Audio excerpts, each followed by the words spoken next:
Separate ways. My name is Vedera from Kodarasa. Today we're going to look at separate ways, which is one of the ways you can do context mapping in your domain-driven design system. Let's dive into it. Sometimes the effort to integrate with other teams, with other systems is more of an effort, is more of a nuisance than you expect it to be with other integrations. It doesn't always work and you will have a situation where you have to go separate ways. Let's look at a real world example. Let's compare, for instance, the metric system and the imperial system, where different countries have taken into using different types of measuring units. For instance, if we're going to use to measure distance, we're going to maybe compare meters. These countries had the option of using the same pattern, but they didn't. They wanted a different system. So in this case, they just created a whole separate system that worked for them better. And that's how separate ways would work, in a sense where there may be a common solution that I can use.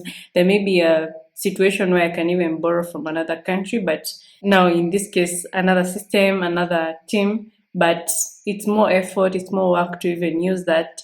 So what I go with instead is having inbuilt solutions, fetching that information in-house instead of now interfacing with other teams, other systems. Back to our school management system, we have the library bounded context and the student bounded context.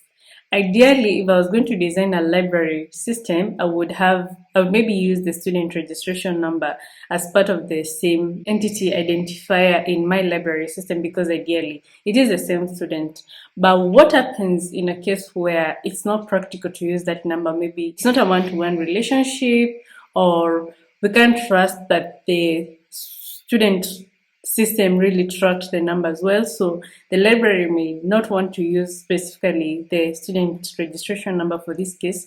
So in this case, you can now create its own, for instance, a student library ID or a library ID number, something like that. You can avoid working with systems like some external apps. It may be more effort to work with them. Sometimes legacy systems are just a nuisance to work with. You may just end up having your own inbuilt solution for the same situation, for the same thing you wanted to have, to borrow from that other system. Even when it comes to working with other teams in your organization, sometimes it's more counterproductive to do that effort to work with them than just have that information in-house. Because of all these reasons, teams do end up now seeking different solutions that do not involve working together. And that's it on separate ways as one of the ways to do context mapping in your domain-driven design system. I am Waidera from Kodarasa. Bye.